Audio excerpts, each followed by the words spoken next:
네, 이번 시간에는 로마서 11장 말씀을 계속 살펴보면서 이스라엘 민족의 회복에 대해서 공부하도록 하겠습니다. 본문 말씀은 로마서 11장 11절에서 36절입니다. 하나님께서 이스라엘 백성을 사용하셔서 어떻게 전체 인류 구원의 역사를 이루시는지 우리가 살펴볼 수가 있습니다.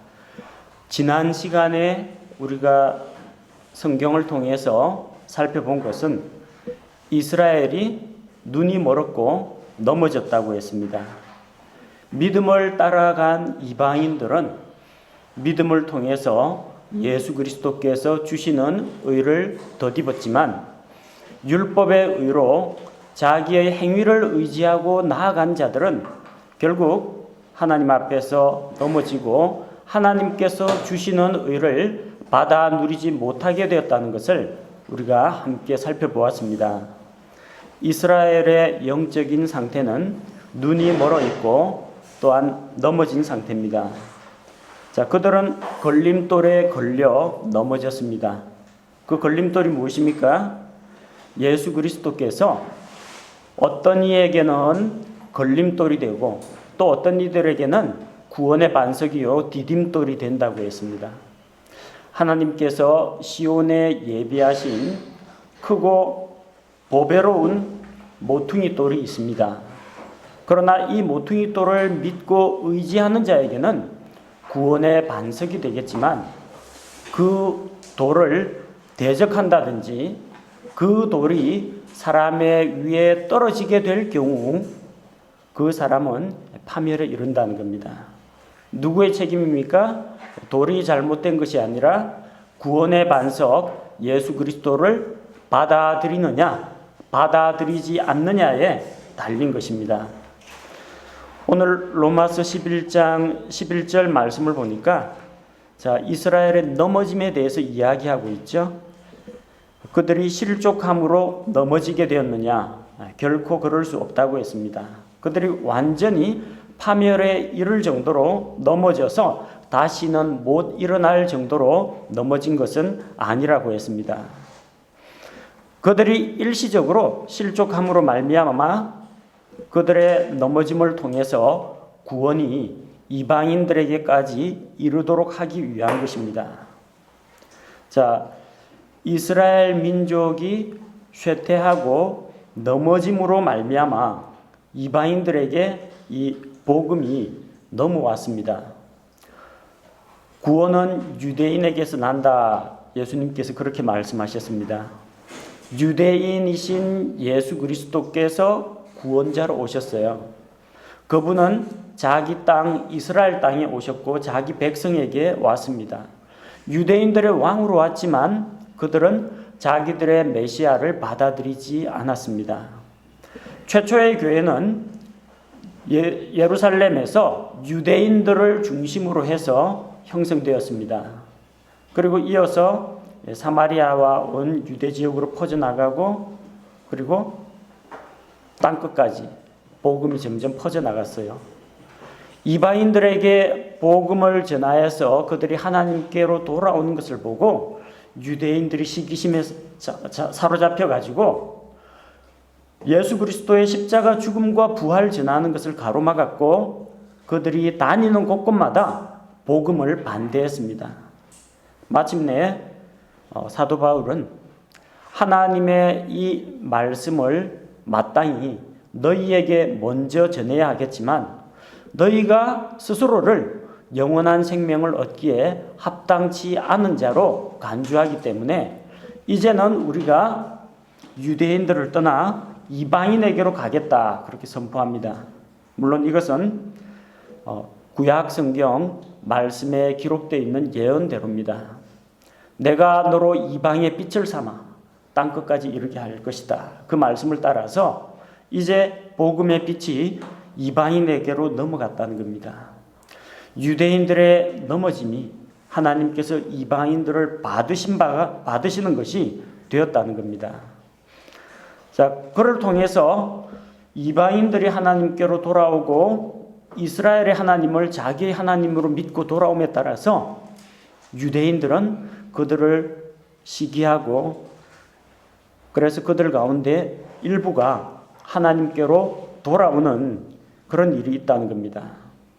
이것은 그들이 질투하게 하려 함이니라. 주 이스라엘의 하나님이 이제 모든 민족, 모든 이방인들의 하나님도 되신다는 것을 이 은혜의 복음이 보여주고 있습니다. 유대인들이 그렇게 넘어지는 것이 이방인들에게 은혜를 끼치고 복이 되고 그들을 영적인 부요함으로 이끌었다면은, 만약에 유대인들이 충만하게 되면은 얼마나 더 큰 부요함이 임하겠느냐는 겁니다. 유대인들의 그런 넘어짐을 통해서도 이방인들에게 큰 복이 임한다면, 유대인들이 회복되고 충만해지고 유대인들이 하나님께로 돌아오게 될 때는 온 세상에 큰 은혜와 복이 된다는 것입니다. 그래서 이 사도 바울은 자기 자신은 유대인이죠. 이스라엘 사람이지만 이스라엘 사람으로서 이방인들을 구원하는 그런 사역을 했습니다. 자기가 이방인들의 사도가 되어서 자기가 맡은 바 이 사도의 직무를 존귀하게 여긴다고 했습니다. 이렇게 하는 이유는 이방인들에게 복음을 전하는 한편 또 그들로 하여금 자기의 혈육이라고 할 수 있는 살부치인 자기 민족에게 자극을 준다는 겁니다. 자극을 주고 경쟁을 하도록 해서 아무쪼록 그들 가운데 일부라도 하나님께 돌아오게 하고 구원하기 위한 것이라는 겁니다. 그래서 유대인들이 일시적으로 영적으로 눈이 멀어 있지만 그들을 얼마 동안 일시적으로 버려두는 것이 오히려 온 세상을 하나님과 화해시키는데 크게 기여할 수 있는 기회가 된다는 겁니다. 그리고 이스라엘 민족을 하나님께서 다시 회개시키고 받아들이시는 것은 결국 죽은 자들로부터 살아나는 것이라고 했습니다. 영적으로 하나님과 관계가 끊어졌죠. 현재 이스라엘은. 그래서 영적으로 죽어 있는 상태입니다. 그들은 육신적으로는 살아있고 민족적으로는 세계 10위권 안에 들은 군사력과 정보력과 세계의 석유 재벌과 금융, 곡물, 메이저 곡물 회사 유대인들이 다 장악하고 있어요. 부족한 게 없는 것 같죠? 부족한 게 있습니다. 하나님을 모른다는 겁니다. 메시아를 모른다는 겁니다. 그런데 이제 이 영적으로 죽어 있는 그 이스라엘이 마지막 날들의 환란을 통해서 다시 돌아온다고 했습니다. 그들을 다시 받아들이는 것은 그들을 죽은 자들로부터 살아나는 것이라고 했습니다. 그들이 죽은 자들로부터 살아나는 것이라고 했습니다. 아브라함이 이삭을 모리아산에서 번제로 바치기 위해서 데리고 갈 때 사흘길을 갔습니다. 그 사흘 동안 아버지 아브라함의 마음속에서는 이삭은 죽은 아들입니다. 여행 가는 거 아닙니다. 죽이러 가는 거예요. 아들이 묻는데 제대로 대답도 못 해주고 그냥 데리고 갑니다.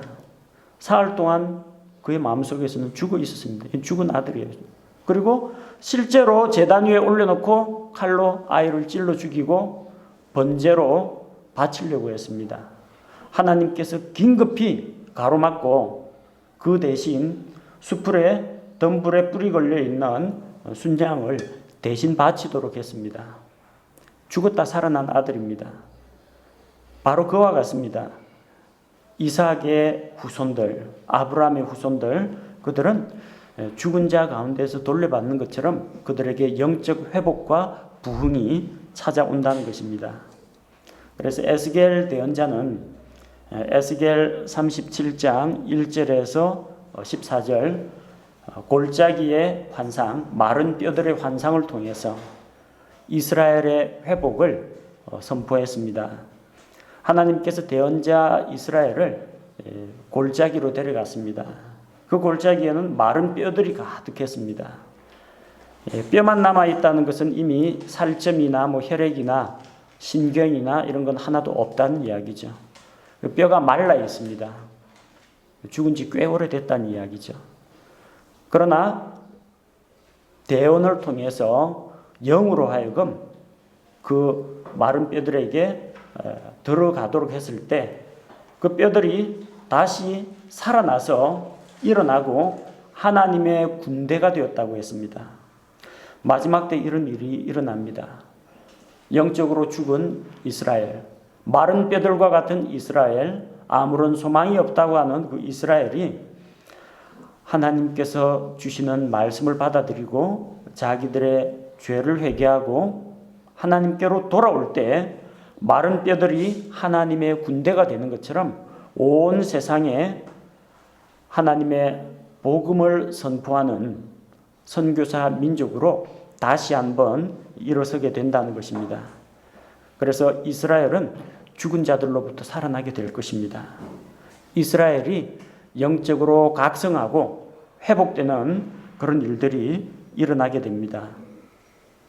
자, 그래서 올리브 나무의 비유를 통해서 지금 영적으로 죽어 있는 이스라엘, 떨어져 나간 이스라엘도 얼마든지 다시 회복될 수 있다는 것과 그 회복의 시기가 언제냐에 대해서 다루고 있습니다.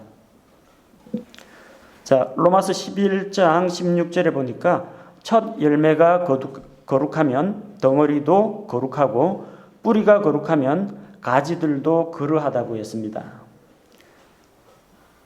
무슨 이야기냐면 유대인들 구약 성경에 기록되어 있는 절기 가운데 유월절, 무교절, 초실절, 첫 열매의 절기가 있습니다. 그래서 처음으로 익은 이삭을 수확을 해서 그 이삭을 하나님께 드리는 첫 열매 절기가 있습니다. 또 그 처음 수확한 곡식을 가지고 껍질을 벗겨가지고 곱게 갈아서 고운 밀가루를 만들어서 하나님 앞에 빵을 구워드리는 헌물을 드리게 됩니다. 처음으로 수확한 그 이삭은 하나님께 바치기 위한 것입니다. 따로 구별된 거예요.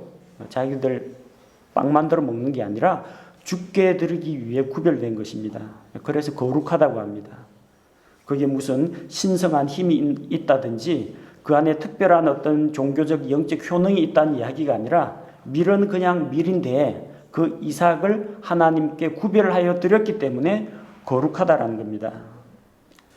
자, 그래서 그 거룩하게 구별된 이삭에서 밀가루를 만들면 순수한 밀가루, 누룩을 안 섞은 밀가루를 만들면 밀가루가 거룩해집니다. 그 밀가루에다가 다른 첨가물을 넣지 않고 물을 섞어가지고 반죽 덩어리를 만들면요, 덩어리가 거룩해집니다.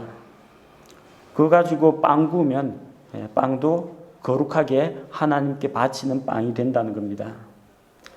뿌리가 거룩하면 그 뿌리로부터 자양분을 먹고 쭉쭉 뻗어나가는 가지, 또 그 가지에 열리는 잎사귀, 꽃, 모든 것이 거룩하게 구별된다는 겁니다. 유대인들의 뿌리는 누굽니까? 거슬러 올라가면 그들은 하나님의 백성이죠. 처음으로 하나님의 백성으로 하나님의 것으로 부르심을 받은 때는 아브라함이 갈대아 우르에 있을 때였습니다. 그 아버지 데라는 우상을 섬기는 자였지만 말씀을 듣고 아브라함이 일가족을 다 데리고 나왔습니다. 그래서 그 유대인들의 근원은, 뿌리는 아브라함이라고 볼 수 있습니다. 그리고 그 뿌리에서 나온 열매가 있습니다. 첫 열매, 거룩한 첫 열매. 하나님께서 아브라함에게 약속을 주실 때 내 씨로 인하여, 내 씨들이 아닙니다. 내 씨로 인하여 땅의 모든 가족들이 복을 받을 것이라고 했습니다. 그 단수로 되어 있는 내 씨는 갈라디아서에서 여럿을 가리켜 씨들이라 하지 아니하시고 오직 하나를 가리켜 씨라고 하셨으니 이분은 바로 예수 그리스도라고 했습니다. 그러니까 아브라함의 뿌리에서 쭉 나온 아브라함의 자손으로 오신 분, 거룩하신 분, 첫 열매가 되시는 분이 누구냐는 겁니다. 예수 그리스도라는 겁니다. 자, 첫 열매이신 예수 그리스도가 하나님의 거룩하신 자입니다.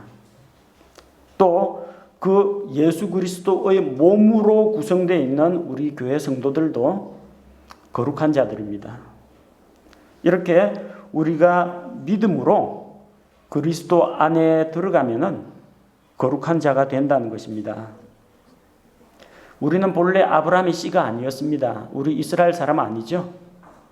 같은 셈족 사람이긴 한데 이스라엘 사람은 아니었습니다. 그러나 로마서 4장에서 우리가 무엇을 살펴보았습니까? 아브라함은 할례받은 유대인들의 조상이기도 하지만 그가 믿음으로 의롭게 된 것은 할례받기 이전이었고 이삭을 드리는 그런 헌신적인 행위를 하기 이전이었습니다.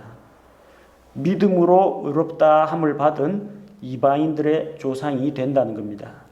아브라함의 발자취를 따라서 믿음으로 하나님께 나아가는 우리가 곧 아브라함의 언약 안에 들어온 약속의 자녀라는 겁니다. 자, 그래서 갈라디아서 3장 29절에서는 너희가 그리스도께 속한 자면 곧 아브라함의 자손이요 약속대로 유업을 이을 자니라. 이 말은 이스라엘은 없고 우리가 교회가 이스라엘 자손이다 그 이야기가 아니고요. 아브라함의 자손 육신적으로 내려오는 이스라엘 민족이 분명히 있습니다. 또 그들은 하나님께 구별되어 있고 때가 되면 쓰임을 받을 것입니다. 비록 눈멀고 지금 영적으로 죽어 있다고 할지라도 여전히 이스라엘은 있어요. 그런데 이스라엘 자손 아니었던 자, 아브라함의 씨가 아니었던 자, 우리 같은 이방인들도 아브라함 언약 안으로 들어와서 아브라함 언약에서 약속한 그 복들을 우리가 받아 누릴 수가 있다는 겁니다. 어떻게 하면요? 우리가 예수 그리스도께 속한 자가 되면 아브라함의 자손, 육신적인 자손을 말하는 게 아니라 아브라함의 언약을 물려받을, 상속받을 자로 우리가 신분이 변화된다는 이야기입니다. 자, 이 이야기를 하기 위해서 비유를 들고 있습니다. 올리브 나무와 야생 올리브 나무. 이 야생 올리브 나무는 무엇을 이야기하느냐? 약속 밖에 있던 하나님의 언약 밖에 있던 이방인들을 말합니다. 우리 로마서 11장 17절에 보니까 또한 그 가지들 중에서 얼마가 꺾이고 야생 올리브 나무인 내가 이방인이죠. 그들 가운데 접붙여져서 그들과 함께 올리브 나무의 뿌리와 기름짐에 참여하게 되었다고 했습니다. 좋은 올리브 나무가 있고 야생 올리브 나무가 있는데 좋은 올리브 나무는 하나님께서 친히 아브라함을 통해서 약속을 주신 아브라함의 자손들입니다. 그런데 야생 올리브 나무, 좋지 않은 올리브 나무는 이방인들을 가리킵니다. 그 이방인들이 아브라함의 복에 참여하게 되었다는 겁니다. 무엇을 통해? 예수 그리스도로 말미암아 접붙임을 통해서. 좋은 올리브 나무가 무엇인가? 여기에 대해서 신학자들이나 목회자들마다 다 의견이 다 다릅니다. 좋은 올리브 나무에 대해서 이것을 이스라엘 민족이라는 견해를 가진 사람들이 있습니다. 그래서 심지어 우리 메시아닉 교회들이 지금 한국에 들어오고 있어요. 유대인은 유대인인데 메시아닉 주라고 해서 메시아를 믿는 유대인들을 가리켜서 메시아닉 주라고 합니다. 하지만 그들은 율법주의자입니다. 예수 그리스도의 은혜의 복음을 믿는 자들이 아니고 안식일 지키고 유대인들 절기 지키고 예수아라고 하는 대언자를 믿어야 한다. 그런 입장입니다. 옛날 갈라디아 교인하고 별 다를 바가 없습니다. 율법의 행위로 하나님 앞에 나아가는 겁니다. 예수님도 믿고 율법도 지키고, 그러나 복음에다가 뭔가 행위를 더하고 율법을 더하면 그건 거짓 복음입니다. 다른 복음입니다. 그런 자들이 있어요. 그래서 이 말씀을 해석을 할 때 이 좋은 올리브 나무는 이스라엘 민족이라는 겁니다. 그러니까 너희가 다 할례를 받고 유대인이 되어야 한다. 그런 주장을 펼치는 자들입니다. 로마 우리 사도행전 15장에서 예루살렘에서 열린 총회에서도 이 문제를 다루었죠. 예수 그리스도의 은혜의 복음을 선포하는데 어떤 유대인들이 사도들로부터 파송도 받지 않고 가서 너희가 우리와 같이 모세의 율법대로 할례를 받지 않으면 구원을 받을 수 없다. 할례 받고 유대인이 되고 나서 예수를 믿어야 한다. 그렇게 가르쳤습니다. 그 때문에 큰 분란이 일어났습니다. 그러나 베드로가 또 바울이 우리는 하나님의 은혜로, 율법의 행위가 아니라 하나님의 은혜로 구원받는 줄을 믿노라. 그렇게 선포하고 교회에서 또 그렇게 가르쳤습니다. 좋은 올리브 나무는 이스라엘 민족이 아닙니다.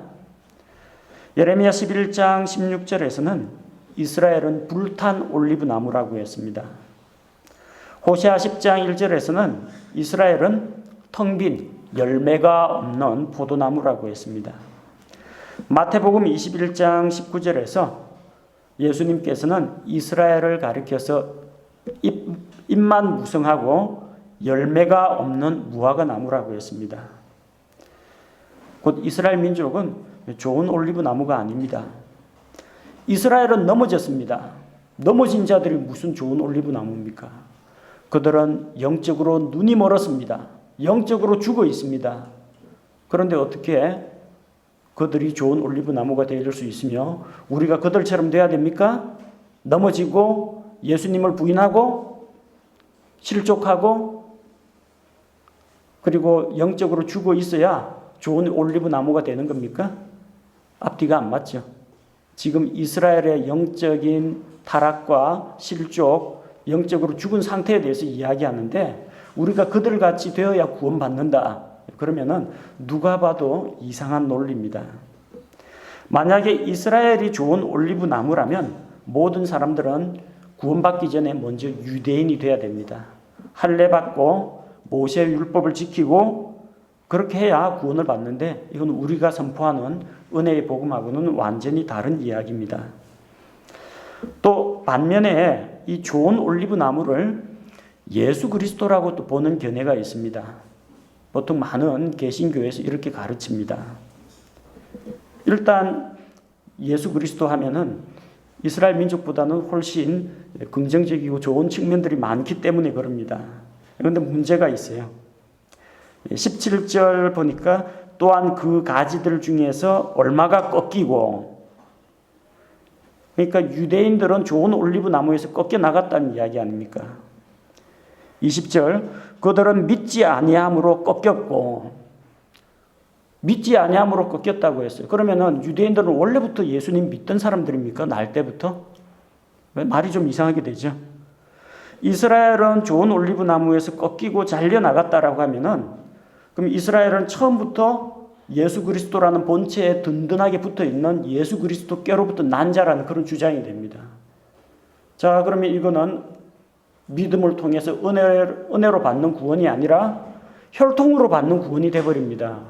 로마서 1장 13절에서 이것은 혈통으로 되는 게 아니라고 했어요. 하나님의 자녀가 되는 것은. 또 22절에 보니까 너도 잘려나가리라. 예수님으로부터 잘려나가는 일도 있고 또 예수님에게 또다시 잘려나갔다가 또 붙었다가 잘려나갔다가 붙었다가 이런 일이 일어나느냐는 겁니다. 이거는 불가한 이야기입니다. 무엇보다도 유대인들은 애초부터 그리스도께 속한 자였는데 그들이 잘려나갔다. 그건 옳지 않습니다. 날 때부터 그리스도께 속한 자는 아무도 없어요.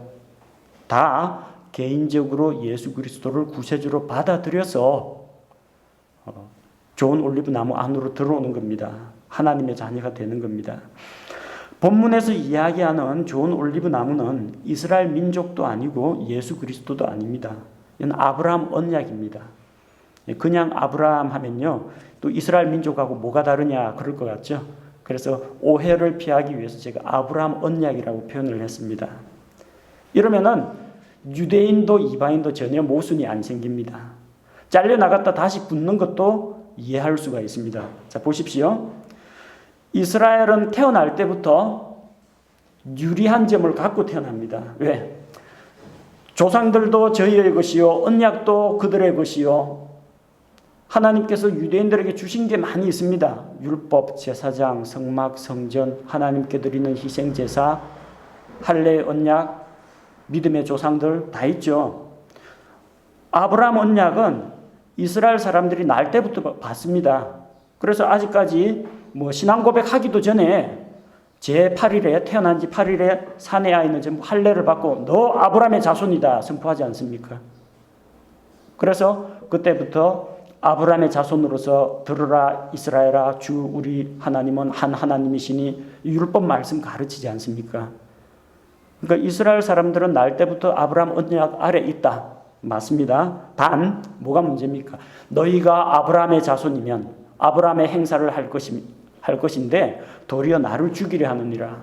너희는 아브라함에게 속한 자가 아니라 너희 아비 마귀에게 속하였다. 예수님 그렇게 말씀하셨습니다. 육신적으로는 아브라함에게서 났습니다. 아브라함의 씨가 맞습니다.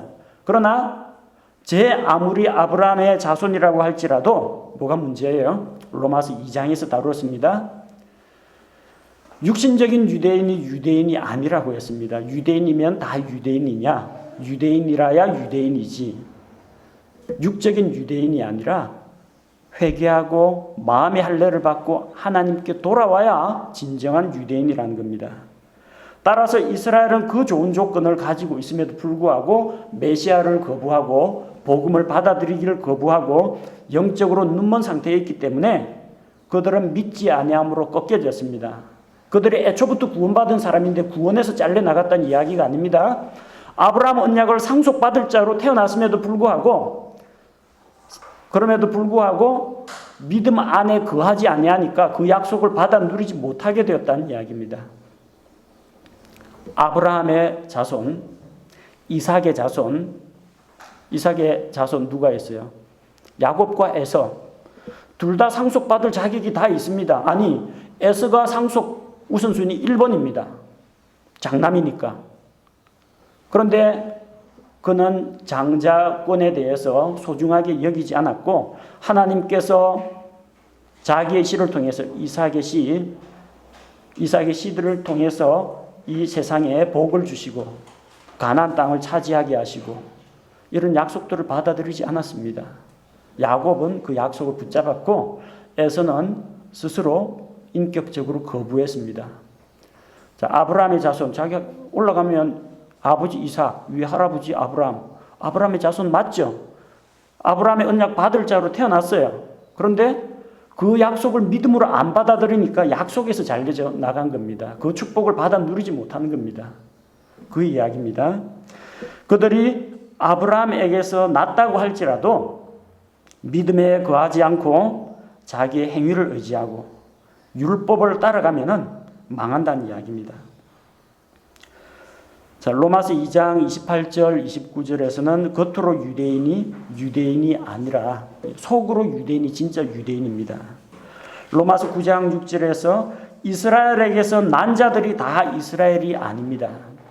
아브라함의 씨로 태어났다고 해서 기본 조건은 아브라함 언약 아래 있지만 그 사람 모두가 아브라함의 자손이란 이유만으로 아브라함 언약을 상속받는 것은 아니라는 이야기입니다. 반면 이방인들은 본래 이 약속의 자녀로 태어난 사람들이 아니에요. 아브라함의 씨가 아닙니다. 유대인 아니에요. 아브라함 언약과 무관한 자들입니다. 그러나 그럼에도 불구하고 아브라함의 씨는 아닌데 아브라함의 뿌리에서 나온 첫 열매 예수 그리스도를 붙잡았다는 겁니다. 그리고 예수 그리스도에게 연합했다는 겁니다. 머리이신 예수 그리스도가 거룩하시고 예수 그리스도께서 아브라함 언약의 완성자시기 때문에 그분의 몸, 예수 그리스도의 지체가 된 우리 신약교회 성도들, 이방인들은 오히려 아브라함 언약을 물려받을 자격을 얻었다는 겁니다. 우리는 원래는 아니었는데 예수 그리스도를 통해서 아브라함 언약 안으로 접붙여졌다는 이야기입니다. 그래서 믿음으로 말미암아 아브라함 언약 안으로 들어온 이방인들이 있다는 겁니다.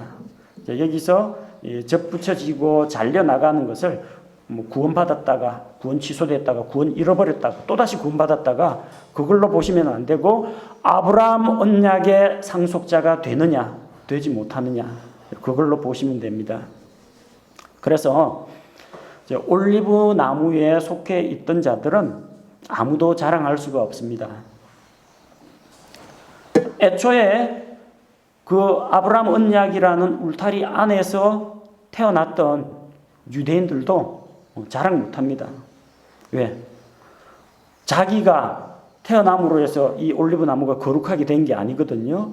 가지가 뿌리를 지탱하고 가지가 뿌리를 거룩하게 만들어주는 게 아니고 뿌리가 거룩해야 가지가 거룩해집니다. 아브라함이 믿음으로 어렵게 되고 아브라함 언약을 열어놓았으니까 그래서 거기에서 태어난 이스라엘 사람들이 혜택을 입는 겁니다. 자기가 이스라엘 사람으로 태어났다고 해서 조상 아브라함을 거룩하게 만들고 조상 아브라함을 믿음의 사람으로 만드는 이야기가 아니라는 겁니다. 뿌리가 거룩하면 가지가 거룩합니다. 가지가 뿌리를 지탱하는 것이 아니라 뿌리가 가지를 지탱한다는 겁니다. 이방인들 마찬가지입니다. 이방인들 내가 잘나가지고 어디 접붙임 받았습니까? 아브라함 언약 안으로 들어오기 위해서 우리가 선행을 했습니까? 하나님께 헌신을 했습니까? 고행을 하고 뭔가 선과 덕을 쌓았습니까? 해놓은 거 하나도 없어요. 그냥 하나님, 저도 예수 그리스도를 구세주로 받아들이고 하나님의 백성 되기 원합니다. 그 안에 들어가기 원합니다. 우리가 믿음으로 고백할 때 하나님께서 우리를 이 나쁜 올리브 나무, 야생 올리브 나무에서 잘라내서 아브라함 언약 안으로 접붙여 주신 겁니다. 접붙이는데 나무가 자기 잘라가지고 자기 접붙이는 일은 없어요. 과수원직이 이 농부가 그 일을 해줘야 됩니다. 내 아버지는 농부시라. 농부이신 하나님께서 해주신 거예요. 하나님께서 우리를 접붙여 주신 것이지 가지가 자기를 잘라가지고 자기를 접붙이지 못합니다. 그러니까 자랑할 것이 있느냐? 아무것도 없습니다. 높은 마음을 품을 수 있느냐? 없습니다. 오히려 감사히 여기고 이런 은혜를 베풀어 주신 하나님을 두려워하라. 공포심을 말하는 게 아닙니다. 공경하고 경외하라는 이야기입니다. 자, 이게 구원 받았다 말았다 하는 게 아니라고 했어요. 아브라함 언약 안에 있어가지고 그 약속을 상속받느냐 못 받느냐의 문제입니다. 따라서 22절에서 24절 말씀처럼 떨어져 나간 유대인들은 어떻게 되느냐? 그들도 회복이 가능하다는 겁니다. 다시 회복되는 게 가능합니다. 이 잘려나가는 것은 개인의 구원을 말하는 것이 아닙니다. 이스라엘 민족이 하나님께로 돌아오는 걸 이야기합니다. 그들도 믿지 아니하는데 머물러 있지 않으면, 즉 믿으면 다시 접붙여질 수 있다라는 겁니다. 그렇다고 해서 안 믿고 죽은 유대인들이 집단으로 구원받는 그런 일은 없습니다. 주님 다시 오시는 그때 마지막 때에 하나님 앞에 회개하고 돌아오는 유대인들이 있다는 겁니다. 이스라엘 민족들을 이야기합니다. 처음에는 적그리스도에게 속아가지고 그게 메시아인 줄 알고 따라가죠. 나중에 적그리스도에게 속았다는 걸 깨달으면 이스라엘 민족이 일제히 적그리스도를 거부하고 핍박과 환난을 감수하고 하나님께로 돌이키게 됩니다. 자, 그래서 우리와 같은 이방인들도 전혀 아브라함이니 하나님의 언약이니 하나님의 존재도 모르던 자들도 예수 그리스도의 복음을 통해서 그 안으로 들어왔는데 애초부터 좋은 조상 아래에서 태어났던 이 원래 가지들이야 오죽하겠느냐는 겁니다. 그들은 더 잘 붙습니다. 더 잘 붙습니다. 원래부터 자기 본체에 있기 때문에. 구약 성경을 잘 알고 하나님의 율법의 말씀을 알고 하나님을 두려워하던 그런 유대인들이 신약 성경을 받아들이고 예수 그리스도를 믿게 되면 영적인 눈이 열립니다. 그러면 신구약이 다 꿰뚫려가 다 보입니다. 이 창세기와 시편과 이사야에 있는 이 대언의 말씀들이 자기 민족과 어떤 관련이 있는지, 신약시대 하나님의 구원 계획과 어떤 계획이 있는지 그 눈이 열리게 되는 겁니다. 그때 회복이 일어난다는 겁니다. 자, 그래서 이방인들도 유대인들도 결국은 예수 그리스도를 통해서 거룩한 씨 예수 그리스도, 거룩한 첫 열매 예수 그리스도를 통해서 하나님 앞에 드려진다. 이 사실에는 변함이 없다라는 것입니다. 그러면서 25절에서 36절에서는 이스라엘의 종말적인 구원에 대해서 이야기합니다. 여기서 이야기하는 것은 한 개인이 아니라 이스라엘 민족 전체를 다룬다고 말씀드렸습니다.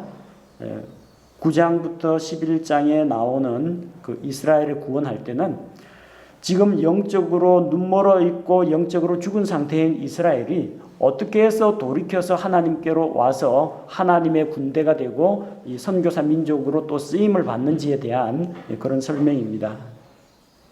자, 그래서 25절에 보니까 형제들아 너희가 스스로 지혜로운 것으로 여기지 않게 하기 위하여 이 신비에 대해 너희가 모르기를 내가 원치 아니하노니, 이 신비에 대해서 모르기를 원치 않는다.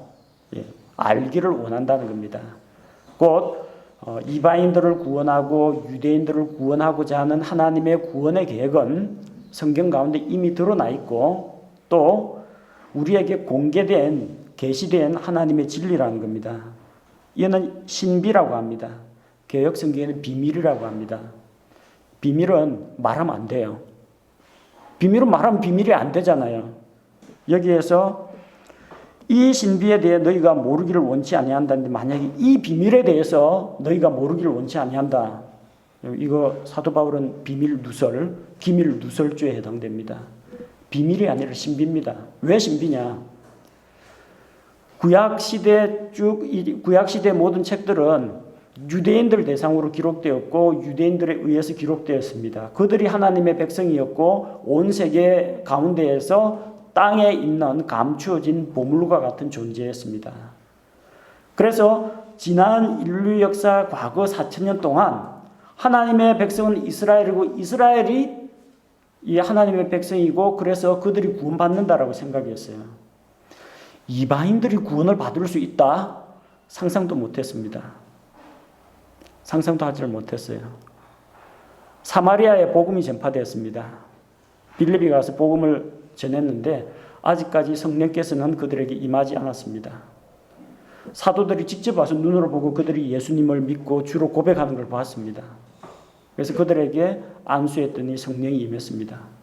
사도들이 이 혼혈민족 사마리아인 유대인들이 개라고 여기는 이방인이라고 여기는 사마리아 사람들이 성령을 받는 거 보면 너무 신기한 거예요.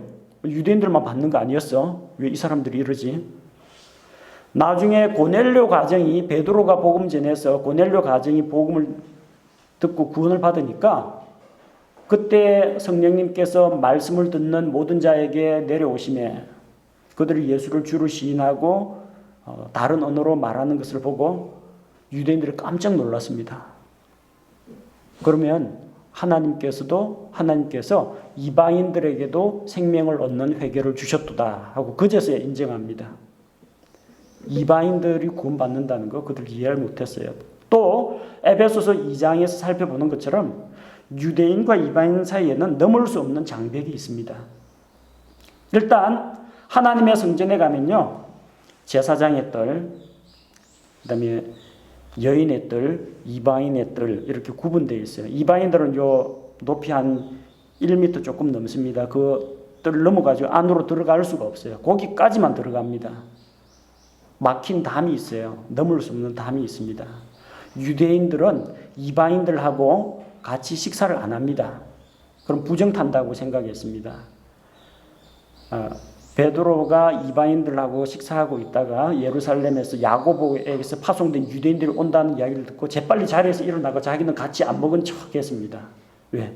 유대인들한테 비난을 받을 일이거든요. 그만큼 넘을 수 없는 장벽이 있습니다. 어떻게 하나님의 백성인 이 사람들하고 약속 밖의 사람, 외인, 이방인, 이스라엘 연방 밖에 있던 이 사람하고 이게 같이 들어올 수가 있느냐? 하나님의 백성 하면 이스라엘인데 하나님의 백성 하는데 신약교회도 어떻게 들어올 수 있느냐? 도저히 이해가 안 되는 겁니다. 그러나 이 두 사람을, 유대인들과 이방인들을 예수 그리스도 안에서 한 사람으로 만들어서 하나님 앞에 나아가게 했다고 에베소서 2장이 증거하고 있습니다. 이 정말 신기한 이야기라는 겁니다. 그래서 신비입니다. 하나님께서 유대인들을 통해서 이방인들을 불러들이시고 유대인 사도들이 다 나가서 복음 전했지 않습니까? 그리고 유대인 신자들을 통해서 안디옥에까지 복음이 전해지지 않았습니까? 그리고 역으로 이방인들 교회가 풍성해지고 그럼에 따라서 이스라엘 가운데 시기한 자들이 믿게 되고 지금은 그리스도인들이 유대인들에게도 복음을 전해가지고 유대인들이 그리스도인이 되어서 교회 안으로 들어오고 있습니다. 참 신기한 일이죠. 그 신비에 대해서 이야기하는 겁니다. 결국 이 복음은 대상자가 누구라고 했습니까? 먼저는 유대인에게, 다음에는 그리스 사람에게, 유대인, 이방인 모두에게 향한 것이라고 했습니다. 근데 지금 보니까 유대인들은 전부 하나님을 안 믿고 떠나 있는데 이방인 교회만 성장하니까 그러면 하나님 유대인 구원은 어찌 됩니까? 다 궁금하게 여기지 않습니까? 그 해답이 나와 있다는 겁니다. 이방인과 이스라엘을 모두 구원할 수 있는 하나님의 놀라운 계획이 있다는 겁니다. 그것이 신비라는 겁니다. 유대인들이 눈이 멀었지만 이스라엘의 눈 먼 것이 계속 지속되지는 않을 겁니다. 언제까지 눈 멀어 있게 되느냐? 25절 하반부에 보니까 그것은 곧 이방인들의 충만함이 이럴 때까지 이스라엘 가운데 일부가 눈머는 일이 생긴다는 것입니다. 이방인들이 충만하게 된다라는 말은 이방인들이 영적인 복을 받아 구원을 받는 것을 말합니다. 그리고 이방인들의 충만한 숫자가 예수 그리스도의 몸 가운데로 들어오는 것을 이야기합니다. 그리스도의 몸이 완전히 완성되면 교회는 휴거가 된다는 이야기입니다. 이방인들의 충만함과 이방인들의 때는 서로 다릅니다. 누가복음 21장 24절에는 이방인들의 때라고 하는데 그 때는 언제냐? 예루살렘이 이방인들에게 짓밟히는 기간을 이야기합니다. 환란기 때 그런 때가 옵니다. 예루살렘 성전이 이교도들에게 짓밟히는 그때 이방인들의 때, 성전을 더럽히게 하는 그런 때가 있습니다. 그건 이방인들의 때고, 이방인들의 충만함이라는 것은 약속 밖에 있던 이방인들이 복음을 받아들이고 교회 안으로 들어와서 충만하게 되는 것을 이야기합니다. 그래서 이방인들의 충만함, 신약교회가 완성될 때까지는 이스라엘의 일부가 눈멀게 된다는 겁니다. 즉 눈멀게 되는 기한도 또 눈멀게 되는 범위도 제한이 되어 있다는 겁니다.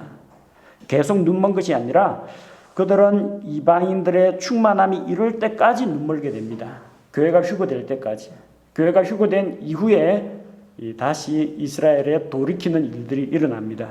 또 모든 이스라엘이 다 눈먼 것은 아닙니다. 그들 가운데 일부가 눈먼 일이 생긴다고 했어요. 일부가. 실제로 유대인들 가운데 구원받은 사람들이 많습니다. 예수님 제자들 보십시오. 다 유대인 출신 아닙니까? 또 당시에 복음을 전했을 때 믿고 하나님께로 돌아오는 유대인들도 있었습니다. 모두가 다 눈먼 것은 아니라는 겁니다. 자, 그래서 그 이방인들의 충만함이 이럴 때까지는 눈멀게 되지만 그 시기가 지나면 그들은 눈을 떤다는 이야기입니다. 언제 눈을 뜨게 되느냐? 이스라엘은 환란기를 통해서 하나님께 돌아옵니다. 이방인 교회가 충만하게 되어서 신약 교회가 완성되면 예수 그리스도께서 공중 강림하십니다. 그러면 그리스도 안에서 죽은 자들이 먼저 부활하고 살아남아 있는 우리도 몸이 변화되어서 이 신약교회 성도들은 모두 공중으로 영광스러운 몸으로 부활해서 올라가게 됩니다. 그리고 이 땅에는 7년 동안 환란기가 임하는데 이 환란이라는 것은 하나님께서 땅에 남아있는 믿지 않는 죄인들을 심판하시는 기간입니다. 그리고 온 세계는 저 멸망의 아들, 죄의 사람, 적그리스도가 온 세상에 정치, 경제, 종교, 문화, 군사, 통신 이런 모든 것들을 장악하게 됩니다. 첫 3년 반 동안은 적그리스도가 이스라엘을 특별하게 우대합니다. 그래서 이스라엘을 민족들 가운데에서 높여줍니다. 그러면 이스라엘 민족은 이제는 저 중동권 아랍 국가들하고 싸울 일이 없어집니다. 왜냐하면 적그리스도의 방법이 위장된 평화, 거짓 평화, 평화를 빌미로 사람들을 마음을 훔칠 것이기 때문에 자 그렇게 해서 이스라엘의 지위를 올려주는데 이 적그리스도 마귀가 원하는 바는 뭐냐면 하나님의 영광을 가로채는 게 목표입니다. 그는 처음 반역할 때도 목표가 하나님 대신 자기가 영광을 받고자 했습니다. 환란기 때도 마찬가지입니다. 이 하나님의 백성이라는 유대인들이 자기에게 경배를 바치기를 원해서 이런 술수를 부린 겁니다.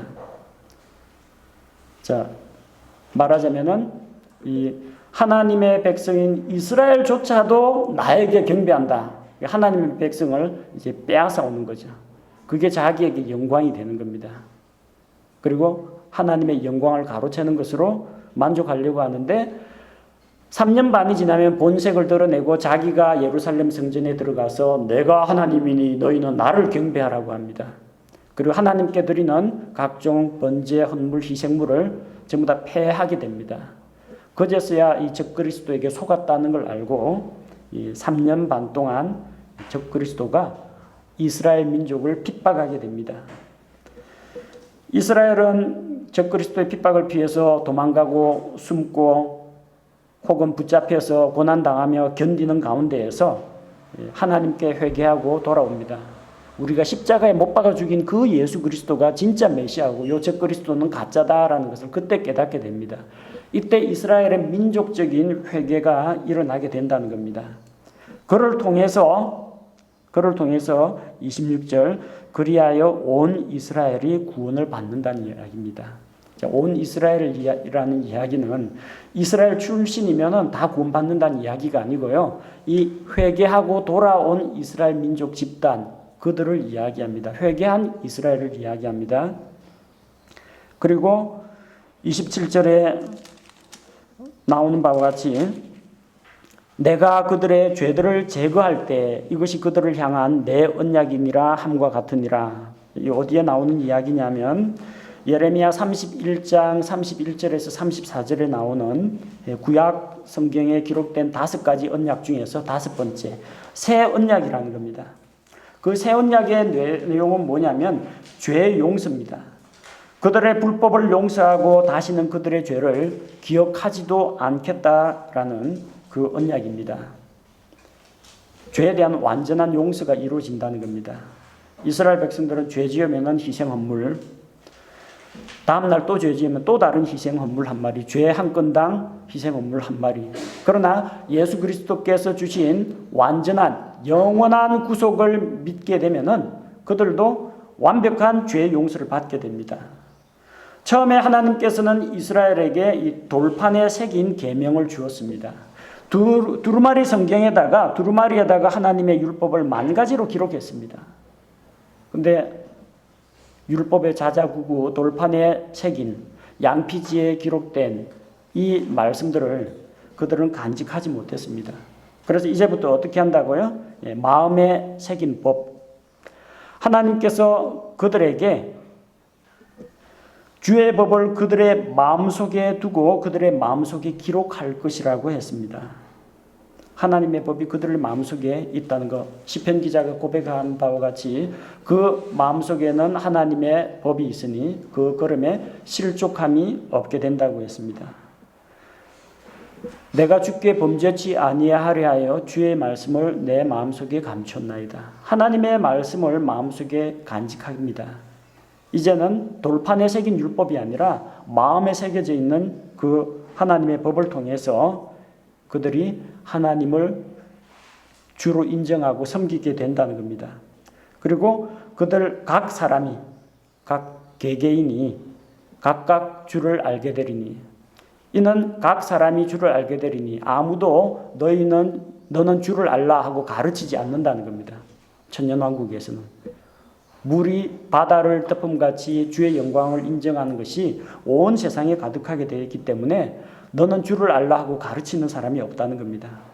각 개개인이 거듭나서 하나님에게로 돌아왔다는 이야기입니다. 그 새 언약이 이루어지는데 그 새 언약의 완성은 예수 그리스도의 지상 재림을 통해서 이스라엘 민족의 완전한 회복과 더불어 이루어지는 겁니다. 자, 따라서 이스라엘을 향한 하나님의 계획은 이제 전혀 변함이 없다는 겁니다. 자, 28절에 보니까 복음에 관하여는 유대인들이 이 그리스도인들의 원수가 되지만 선택에 대해서는 그들은 조상들로 인해서 사랑받고 은혜를 입은 자들입니다. 그들은 복음을 전하는 유대인들을 그 당시 핍박했습니다. 복음의 원수입니다. 하지만 이스라엘과 맺은 아브라함과 이삭과 야곱과 맺은 그 하나님의 언약 때문에 하나님이 그들을 사랑하시고 그들을 향한 하나님의 계획이 변치 않는다는 겁니다. 그리고 믿지 않는 이방인들은 하나님의 긍휼을 받았습니다. 따라서 그들 역시 하나님의 긍휼을 입게 될 것입니다. 우리가 지나간 때에는 하나님을 믿지 않았습니다. 그런데 유대인들이 하나님을 거역하고 믿지 않는 덕분에 복음의 바톤이 우리 쪽으로 넘어왔습니다. 그래서 우리에게 기회가 주어졌습니다. 그래서 하나님의 긍휼을 입고 죄 문제 해결하고 예수님을 믿고 신약교회 성도가 되었습니다. 마찬가지로 31절 이와 같이 이스라엘 사람들 역시 긍휼을 받게 된다는 겁니다. 하나님의 긍휼은 유대인 따로 이방인 따로가 아니라 모든 사람에게 긍휼과 기회를 주시는데 이제 때가 되면 이스라엘이 긍휼을 받고 돌이키는 그런 날이 온다는 것입니다. 자, 이 모든 것을 생각할 때 하나님께 찬양 드릴 수밖에 없습니다. 오 깊도다 하나님의 지혜와 지식의 부요함이요 그분의 판단들은 헤아릴 수 없으며 그분의 길들은 찾지 못할 것이라고 했습니다. 온 인류를 구원하고자 하는 하나님의 계획, 구약시대에는 하나님의 백성 이스라엘을 사용하셨고 또 그들이 실족하고 넘어졌다고 해서 하나님의 계획이 좌절되지는 않습니다. 신약시대에는 예수 그리스도의 몸인 이 하나님의 자녀들, 신약교회들 성도들을 통해서 복음을 전파하는 이런 일을 하시고 또 일시적으로 눈멀어 있던 이스라엘이 환난기를 통해서 회개하고 돌아옴으로 말미암아 이방인도 유대인도 다 구원받는 이 놀라운 계획을 하나님께서 세우셨다는 겁니다. 누가 주의 생각을 알았느냐? 누가 그분의 좋은 자가 되었느냐? 누가 그분께 먼저 드려서 다시 보답을 받겠느냐? 아무도 하나님한테 이런 지혜를 코치해 준 사람이 없습니다. 조언해 준 사람이 없습니다. 하나님께서 창조자십니다. 우리가 하나님께 못 드린다고 하지만 그 원래 하나님께서 창조하신 것, 하나님께서 우리에게 맡기신 것 가운데 일부를 드리는 것입니다. 우리에게서 난 것이 아닙니다. 구원도 마찬가지입니다. 우리가 지금 이 지구상에 있는 이런 지하 자원들, 동식물들, 온 우주에 있는 해와 달과 별들, 우리 자신들 모든 것이 하나님께로 왔습니다. 구원도 마찬가지입니다. 하나님께서 은혜의 선물로 주시는 겁니다.